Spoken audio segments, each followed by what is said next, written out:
Hello and I welcome you all to Global News Factory. I am your host Vikrant.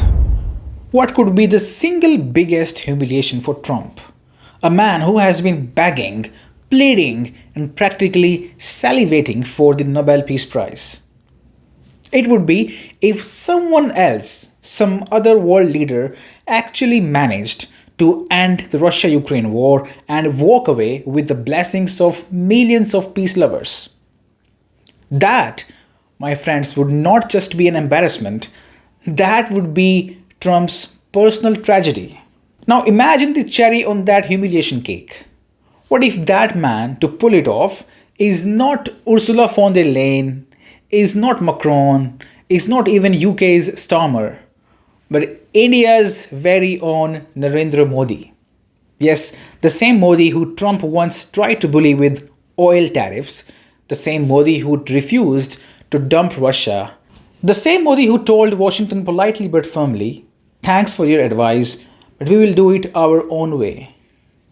Now, that Modi could now become the man who brings both Russia and Ukraine to the table and steals the Nobel from right under Trump's orange nose. And make no mistake, Modi is already laying the groundwork for that. This Saturday, after a gap of 7 years, Modi landed in China's Tianjin. The symbolism was clear. India is stepping back into the big league of diplomacy.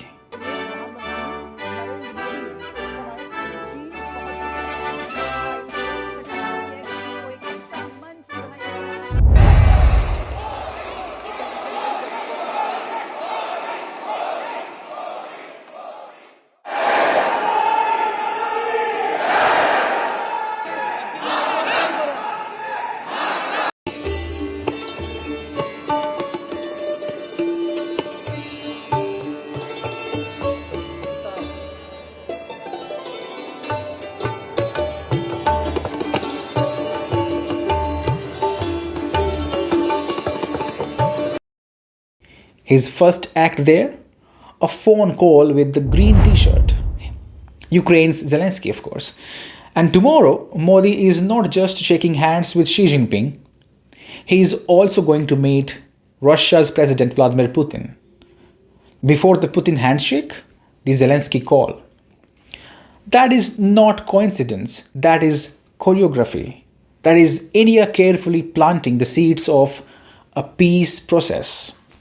And here is the kicker, it is not just India thinking this way. Zelensky himself said this last week while wishing India on Independence Day. His exact words, I'm quoting, "Kyiv is counting on India's contribution to end the war with Russia."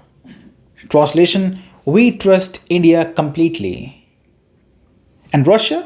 Russia has openly welcomed India's role as a mediator. Both sides, Ukraine and Russia, they trust Modi more than they trust a Trump, a Merz, or a Starmer. That is already half the battle won. Now, on Saturday, during his phone call with Zelensky, Modi did not just talk niceties. He said India supports, I'm quoting, the earliest restoration of peace and will extend all possible support. Those are not filler lines, those are opening statements. And here is the bombshell. Modi is not stopping in Tianjin. He is pulling that show to Delhi. Now, Zelensky is set to visit India soon. The dates will be declared in coming days. Modi has personally invited Zelensky to Delhi. And Vladimir Putin, he is coming in December. The Kremlin has confirmed it. Delhi has confirmed it. That means New Delhi will host both Zelensky and Putin in coming days, back to back. Possibly in the same season, possibly at the same table. If that is not serious diplomacy for peace, I don't know what it is. Now, the question here is, can India actually pull this off? See, in any war, the only real mediator is the country that both sides take seriously. And here is the truth the West does not want to hear. The side with the upper hand decides how peace is shaped. Right now, that side is Russia. Which countries have good ties with Russia and also global influence? China and India. That is the short list.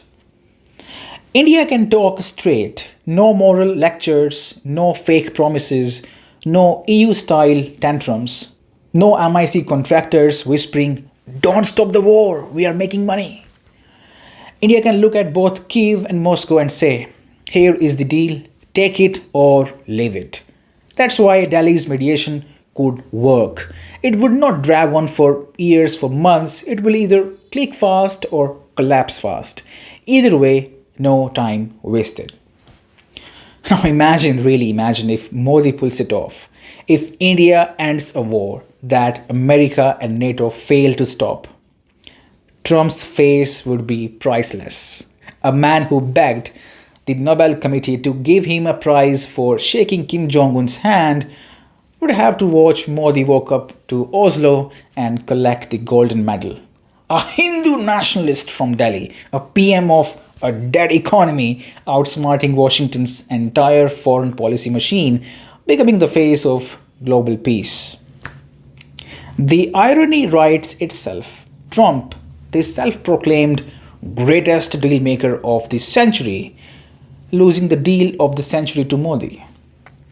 The so called defender of democracy, reduced to a spectator. The EU, the self declared guardians of peace, exposed as glorified weapons couriers. And India, rising as the nation that could end Europe's bloodiest war since World War II. Now, my friends, if that happens, Modi would not just secure a Nobel, he will secure India's place as a true global power. And Trump, well, he can still win something, maybe a participation medal. Well, that is all for now. Thank you very much for being with me. You're watching GNF.